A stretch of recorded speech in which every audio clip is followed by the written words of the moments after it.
Assalamualaikum warahmatullahi wabarakatuh. Pemirsa gapai kemuliaan yang dirahmati Allah, dalam Islam kita mengenal istilah penyakit ain. Penyakit ain adalah penyakit baik pada badan maupun jiwa yang disebabkan oleh pandangan mata orang lain yang dengki maupun takjub, sehingga dimanfaatkan oleh setan dan bisa menimbulkan bahaya bagi orang yang terkena.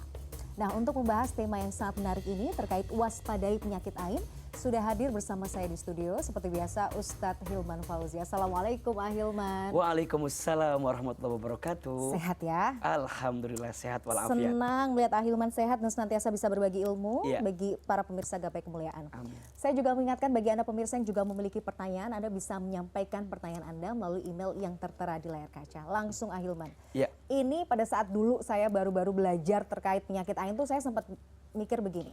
Emang segitu berbahaya ya penyakit ain ini? Kok bisa ya dari hanya sekedar foto bisa menimbulkan sakit loh? Ini kan kita takjub ataupun misalnya mungkin kita nggak suka kan sesuatu hal yang sebenarnya wajar. Tapi kok bisa sampai seperti ini dampaknya? Tafadhol, silakan. Iya, kalau kita bicara tentang penyakit ain, ain itu adalah satu penyakit yang timbul akibat pandangan mata terhadap seseorang yang kemudian masuk ke dalam jiwanya untuk merasakan sisi negatif terhadap apa yang tampak itu. Jadi ketika ada orang yang mendapatkan kenikmatan, kebahagiaan, kemudian dilihat oleh orang lain, dan dia tuh nggak senang dengan apa yang dilihat itu, maka boleh jadi itu mengantarkan penyakit ain dalam dirinya. Nah, hal ini bisa terjadi karena dua hal. Okay. Yang pertama, yang menampakkan nikmat tadi tidak didasari dengan keyakinannya kepada Allah. Jadi ada kesombongan, kekaguman, ujub dalam dirinya. Ria. Sehingga apa yang dia tampakkan itu seakan-akan milik dia, punya dia, karena dia. Sehingga jadi lemah secara kekuatannya. Dan yang kedua faktornya adalah karena orang lain juga iri, dengki, hasad kepada apa yang dilihatnya. Jadi penyakit ain tidak akan mungkin timbul begitu saja kecuali dua hal yang tadi. Orang yang menampakkan nikmat tadi ada rasa yang tadi itu ujub, sombong, takabur, ria, ingin terlihat sehingga melemahkan dia koneksinya dengan Allah Subhanahu wa taala. Nah, orang yang melihat itu juga punya kebencian kepadanya. Masuklah itu penyakit. Dan penyakit ain itu benar adanya, hak. Bahkan disebutkan dalam keterangan itu, jika ada satu hal yang bisa melebihi takdir, salah satunya adalah penyakit ain terhadap seseorang. Rasul bilang begitu ya. Berarti memang penyakit ini ain ini hak dan ada. Maka berhati-hatilah. Semoga Allah Subhanahu wa taala menjaga kita dari penyakit ain ini. Oke, Ahilman seperti biasa sudah ada pertanyaan juga dari netizen yang masuk ke gapai kemuliaan. Mari kita simak bersama ya. Nah, ini pertanyaannya melalui email ya Ahilman ya, dari Mbak Rizka Putri. Assalamualaikum warahmatullahi wabarakatuh. Waalaikumsalam warahmatullahi wabarakatuh. Pak Ustadz ingin bertanya, di zaman sekarang di mana hidup kita dikelilingi oleh media sosial dengan berbagai macam karakter orang, bagaimana tipsnya agar kita terhindar dari penyakit ain? Silakan. Oke. Berarti kalau kita membaca pertanyaan ini, sudut pandangnya lebih kepada kita ya. Ketika ingin menampakkan sesuatu atau memperlihatkan sesuatu. Yang pertama tentu jawabannya adalah bentengi hati kita dengan zikrullah. Ya, betul. Berzikir kepada Allah, ingat kepada Allah. Ketika kita diberi nikmat, katakan kalimat alhamdulillah. Dan ketika kita ingin menampakkannya, katakan kalimat masya Allah la haula wala quwata illa billah. Kenapa ini yang harus keluar? Karena kita ingin menunjukkan misalnya kita mendapatkan ini bukan karena kekuatan kita, bukan karena hebatnya kita, tapi karena Allah yang berkehendak kepada kita untuk mendapatkan hal itu. Jadi kan sebenarnya tidak sedikit orang ya yang kemudian ketika dia dapat nikmat, dapat kebahagiaan, dia merasa ini hasil usaha dia gitu. Sehingga bukan menjadikan orang yang melihat dekat ke Allah, makin ingat ke Allah, tapi malah memuji dia. Makanya kadang hati-hati dengan pujian. Betul.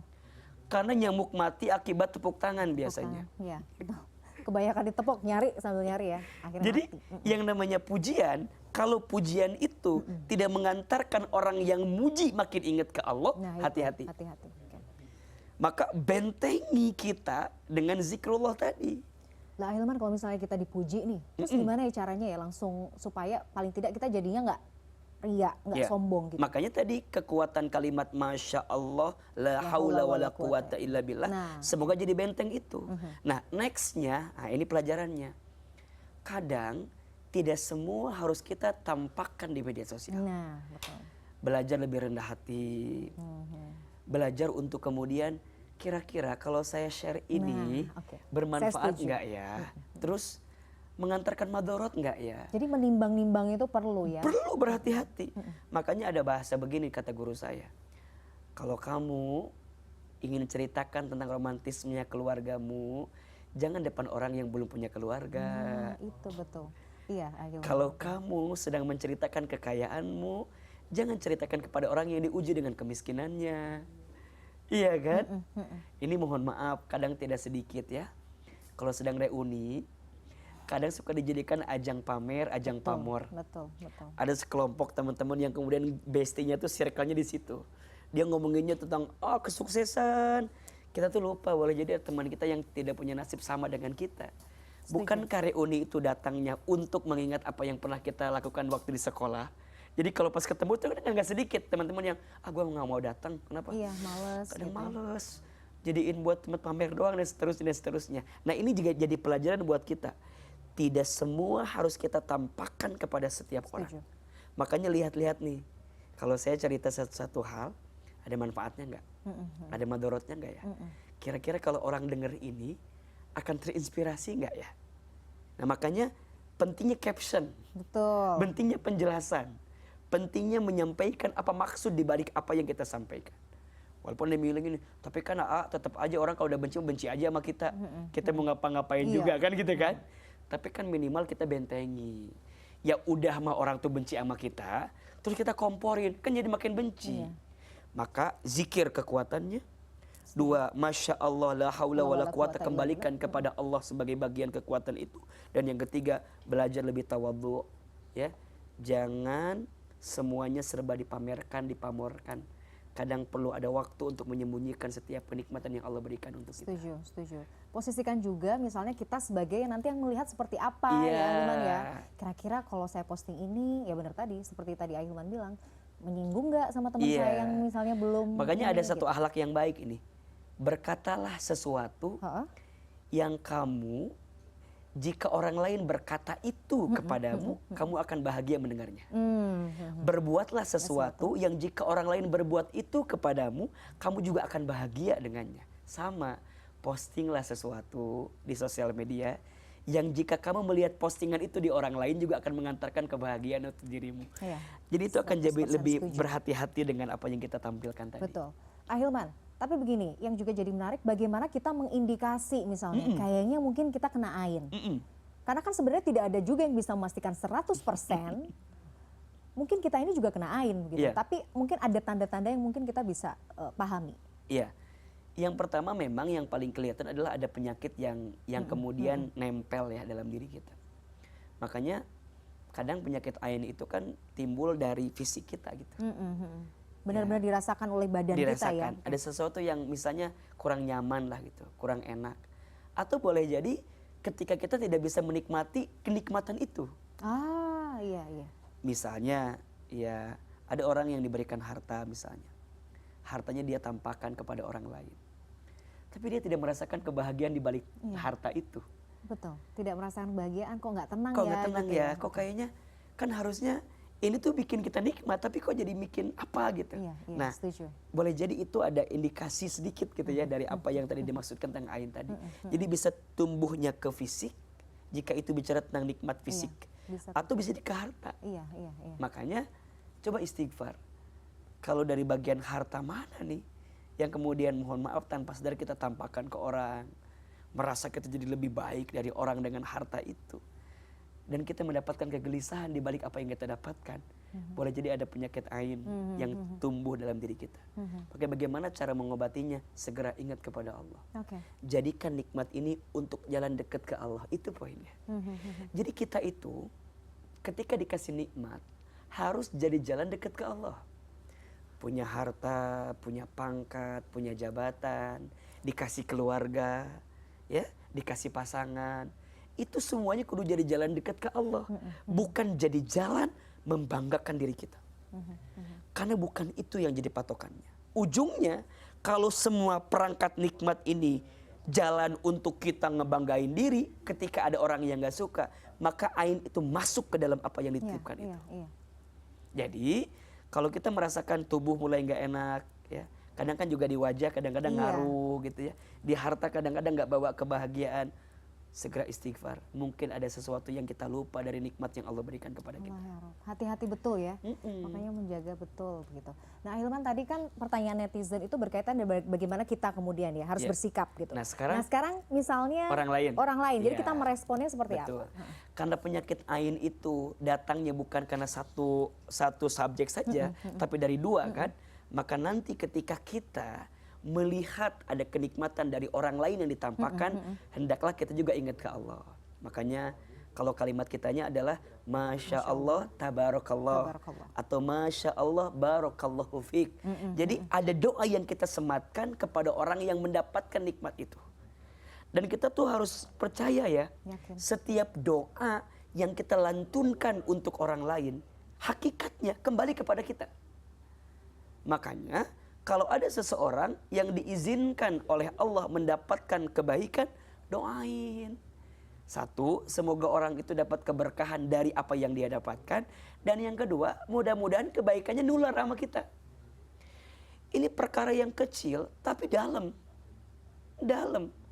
Bukankah di antara amalan yang dicintai oleh Allah, salah satunya adalah tudakhiluhu sururun ala kulli muslimin, menempatkan kebahagiaan di hati saudaramu. Jadi itu ada dua makna tuh. Yang pertama, kalau kita jadi orang, kudu jadi orang yang membahagiakan orang gitu.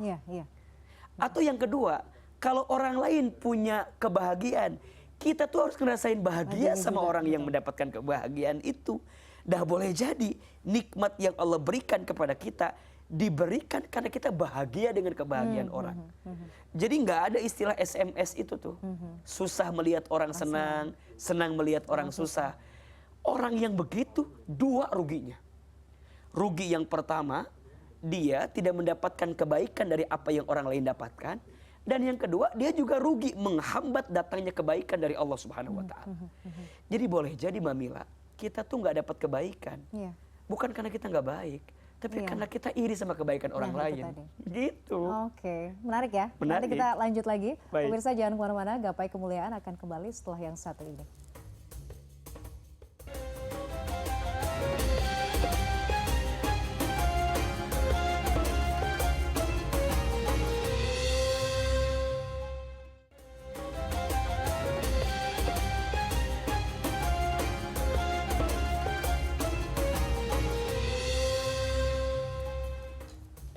Ya pemirsa, terima kasih Anda masih menyaksikan Gapai Kemuliaan dalam episode Waspadai Penyakit Ain. Ahilman, kita lanjutkan lagi. Sebenarnya kalau kita bicara penyebabnya itu dari apa? Apakah hanya sekedar gambar atau dimensinya tuh jauh lebih luas dari itu? Iya, sebenarnya kalau kita bicara secara hakiki ya, yang menimbulkan pandangan orang sehingga mengantarkan penyakit ain, ya bukan semata-mata orang memandang kita, tapi juga benteng di kitanya yang gak kuat sebenarnya. Apa di antaranya? Boleh jadi tadi tuh, ketaatan kita kepada Allah yang tidak maksimal. Terus kita tidak menjadikan semua nikmat itu untuk jadi jalan dekat ke Allah gitu. Malah membanggakan diri kita. Nah itu, maka cara Allah menguji kita nanti dengan penyakit itu gitu. Agar ingatkan kita bahwa boleh jadi selama ini kau kufur kepada Allah, kau jauh dari Allah gitu. Maka ya dengan caranya Allah mengirimkan penyakit melalui pandangan orang lain kepada dirimu. Maka perhatikan di surat At-Taghabun ayat 11 ya. Ini Allah memberikan satu penguat kepada kita bahwa kita ini manusia berpotensi mendapatkan musibah dalam hidupnya. A'udzubillahi minasyaitonirrajim. Ma asaba min musibatin illa biidnillah. Dan tidak ada satu musibah yang menimpa kamu sekalian kecuali atas izin Allah. Ya. Kenapa Allah mengizinkan itu pada dalam dirimu? Ya boleh jadi ada sesuatu yang pernah engkau langgar. Ada sesuatu yang boleh jadi tidak taatnya dirimu kepada Allah. Karena dalam ayat lain dijelaskan, wa ma asobakum mim musibatin fabima kasabat aidikum wa ya'fu an kasir. Dan tidak ada satu musibah pun yang menimpa diri kamu sekalian kecuali disebabkan oleh tangan kamu sekalian. Jadi ini rumus ya, Mamila. Kalau kebaikan itu murni dari Allah. Tapi kalau keburukan itu diizinkan memang oleh Allah, tapi asal muasal faktornya disebabkan karena ada ulah tangan perbuatan kita. Karena tidak ada yang buruk yang menempel ya kepada Allah.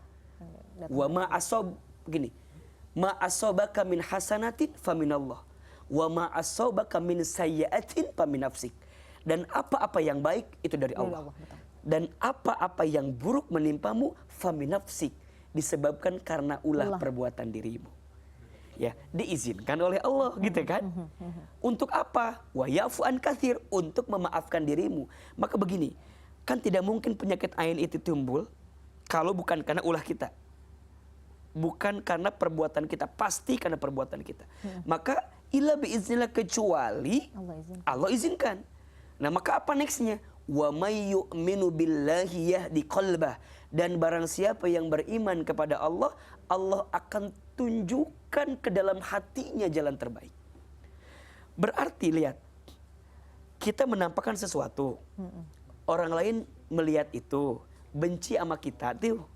Ini kalau hati kita nggak deket ke Allah, cepet tuh penyakit ain masuk. Betul. Tapi kalau hati ini terikat dengan Allah, terpaut dengan Allah, ibadahnya bagus, amal solehnya juga terjaga gitu, maka dia ada koneksi dengan Allah. Dan ingat, kalau Allah sudah menjaga hambanya, sebanyak apapun orang ya membencinya, menghinanya, maka akan ada kekuatan untuk bisa menghadangnya gitu. Maka perhatikan lagi, wallahu bikulli syai'in alim, dan Allah ya mengetahui segala sesuatu urusan terhadap apa dirimu. Jadi poinnya, kenapa seseorang bisa terkena penyakit ain? Ya kalau bicara faktor dasarnya tadi ya, karena dia menampakkan sesuatu dari pandangan, mengundang kebencian orang kemudian merasakan sisi negatif dari apa yang kita dapatkan, ditambah kita juga tidak punya kedekatan dengan Allah, ketaatan kepada Allah, ujungnya itu menjadi sesuatu yang nampak dalam hidup kita.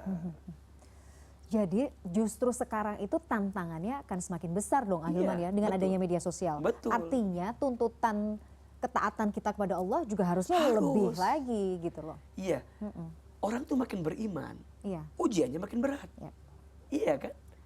Orang itu makin naik derajat, maka ujiannya makin berat. Ada istilah, pohon itu makin rindang, makin tinggi, maka anginnya makin kencang. Maka apa pengikatnya, apa kekuatannya? Keimanan kita dan ketakwaan kita kepada Allah Subhanahu wa taala.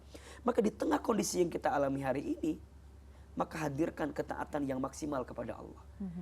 Semoga dengan kebaikan itu akan menjaga kita dari semua penyakit-penyakit ain.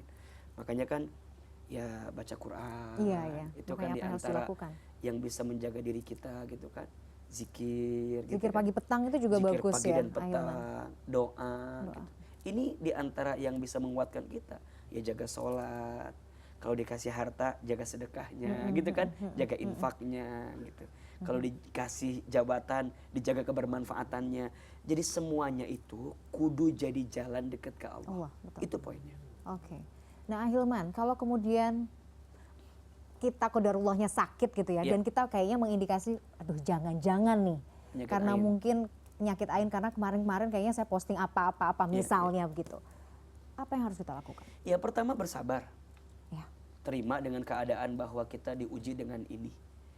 Ya, yang kedua ya terima keadaan itu. Yang ketiga menyadari boleh jadi ada salah, ada dosa yang pernah kita lakukan. Baik yang disengaja atau tidak disengaja. Sebagaimana tadi kita sebutkan, tidak mungkin ada satu musibah yang menimpa kita kecuali disebabkan oleh ulah perbuatan kita. Nextnya mendekat kepada Allah. Jadi kalau kita buat dalam 3 kata gitu ya, menerima, menyadari, mendekat gitu. Menerima itu, kemudian yang kedua menyadari bahwa memang ada sesuatu yang boleh jadi keliru selama ini yang kita lakukan. Yang ketiga mendekat kepada Allah. Kullu da'in dawaun. setiap penyakit itu ada obatnya. Iya. Dan obat terbaik adalah saat kita mendapatkan obatnya dari Sang Maha Pemilik segalanya, yaitu Allah Subhanahu wa Ta'ala. Oke. Allah mengizinkan penyakit itu datang, dan Allah pun juga mengizinkan penyakit itu sembuh. Ya.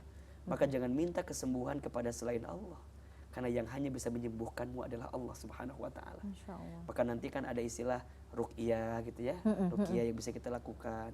Ada ruqyah mandiri, salah satunya ya dengan membaca Al-Quran. Ada beberapa ayat-ayat yang bisa kita baca. Perbaiki doa kita, ya minta maaf kepada orang yang barangkali pernah kita sakiti. Biasanya kalau orang ya, ke atas ke orang tua, ke samping ke pasangan, ke bawah ke anak-anak. Itu dulu yang dekat-dekat dulu. Ya. Jadi yakinlah ya, Allah tidak mungkin mengujimu bahkan dengan penyakit yang tadi kita bicarakan, kecuali Allah sedang menyiapkan dua hal untukmu. Satu, Allah ingin menghapuskan dosa-dosamu. Ya. Yang kedua, Allah ingin mengangkat derajatmu. Oke. Jadi jangan kita maknai misalnya kita dapat musibah, salah satunya mungkin penyakit ain ini sebagai misalnya kayak Allah ini semata-mata menghukum saya gitu. Jangan. Jangan ya. Jangan. Okay. Ya kalaupun memang itu adalah cara bentuk, Allah menghukum kita. Iya, memang kita terima. Kalau dengan cara itu kemudian Allah mau membersihkan setiap dosa-dosa kita, maka kita ridho dengan apa yang kita terima itu. Tapi jangan sampai begini, udah terjadi baru taubat. Lebih baik dari sekarang bentengi itu. Betul. Bentengi semua hal-hal yang memungkinkan datangnya penyakit ain ke kita. Maka tadi tuh, ya jangan jauh dari Allah, jangan lepas zikir, jangan lepas doa pagi petang, kan gitu. Termasuk tadi, jangan mudah menampakkan sesuatu sebagai bagian nikmat dari Allah kepada kita. Apalagi jika nikmat itu tidak dijadikan jalan untuk kita mendekat kepada Allah. Masya Allah, dahsyat. Ahilman, di segmen berikutnya kayaknya kita perlu bahas tentang bagaimana tadi ruqyah ya. Tadi sempat disinggung ya sedikit ya. Pemirsa jangan kemana-mana, Gapai Kemuliaan akan kembali setelah yang satu ini.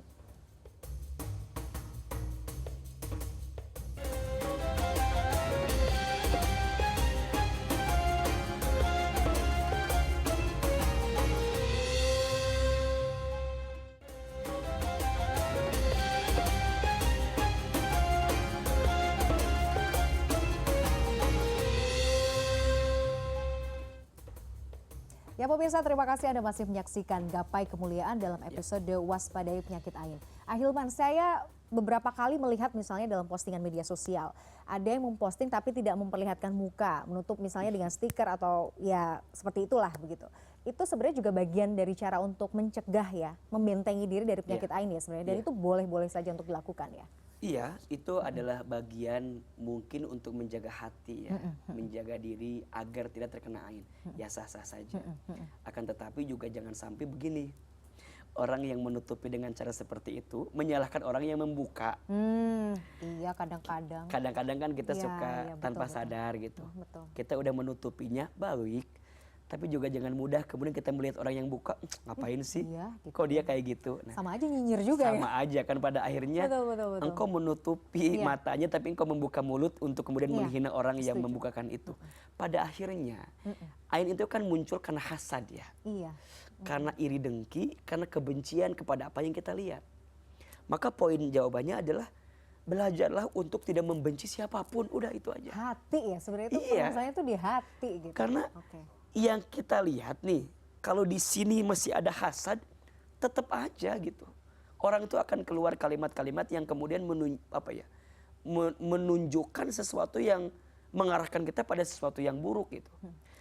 Maka kita tidak bisa membuat orang itu ya senang semua sama kita. Iya. Dan kita nggak bisa itu tadi ya, nggak bisa berharap orang suka dan mengontrol apa yang dimauin orang lain. Nggak bisa. Yang bisa kita tenangkan apa? Ya diri kita. Betul. Maka ada bahasa begini, kita tidak bisa menenangkan badai ombak yang datang. Kita hanya bisa menenangkan badan kita dalam mengarungi ombak itu gitu. Betul. Jadi ya sekarang yang di sosmed, jika ingin engkau share kenikmatan yang Allah berikan kepadamu, silahkan ya.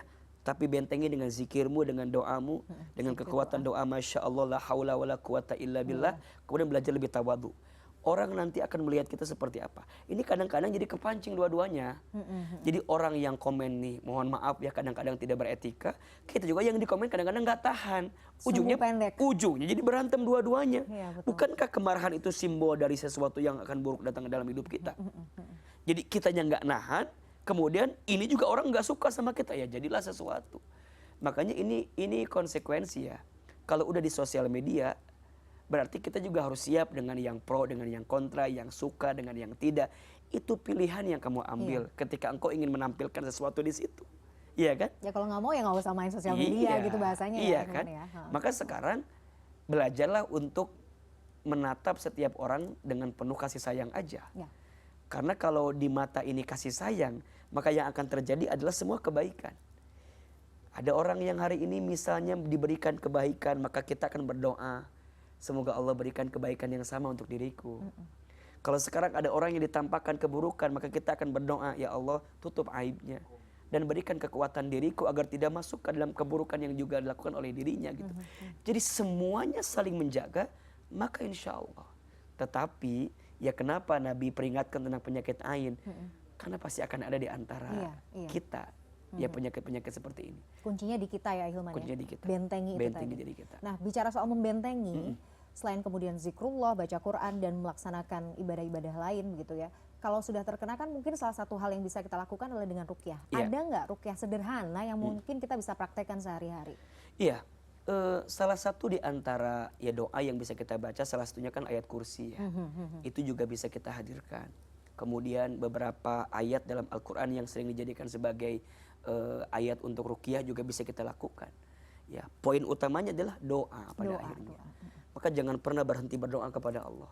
Karena doa itulah yang bisa mengantarkanmu mendapatkan keselamatan gitu. Maka kalau setiap ketemu orang itu, ya minta doanya, ya. Ketemu guru, minta doanya. Ketemu siapapun, minta doanya. Kadang doa itulah nanti yang akan menguatkan diri kita untuk terjaga dari sesuatu yang buruk dalam diri kita. Orang makin kuat doanya, makin kuat hidupnya. Tapi orang makin hambar doanya, makin jarang dia doa, bahkan gak pernah doa, maka makin jauh dia dalam penjagaan Allah Subhanahu wa ta'ala. Kita itu punya kekuatan namanya doa. Ad-doa'u silahul mu'min. Doa itu senjatanya orang beriman. Makin dia beriman, maka makin kuat doanya. Maka sekarang siapapun di antara kita punya kelemahan, ya, dan tidak ada yang bisa menguatkan kita kecuali Allah Subhanahu wa ta'ala. Maka pastikan kau punya kekuatan. Apa kekuatannya? Doa. Silakan tadi zikir pagi petang, doa-doa yang kita panjatkan, terutama doa yang ada dalam Al-Quran, itu bisa menjadi bagian untuk membentengi dirimu dari penyakit yang tidak baik untuk hidupmu. Masya Allah, ini luar biasa sekali pembahasan kita hari ini. Tapi sayang sekali pemirsa, kita sudah sampai di penghujung program Gapai Kemuliaan. Semoga apa yang tadi kita bahas bisa menjadi bekal kita untuk menjalani kehidupan yang jauh lebih baik lagi. Amin ya rabbal alamin. Saya Mladia Rahma dan juga Ustadz Hilman Fauzi undur diri. Insya Allah kita akan jumpa kembali pada Gapai Kemuliaan berikutnya. Wabillahi taufiq wal hidayah. Wassalamualaikum warahmatullahi wabarakatuh. Waalaikumsalam.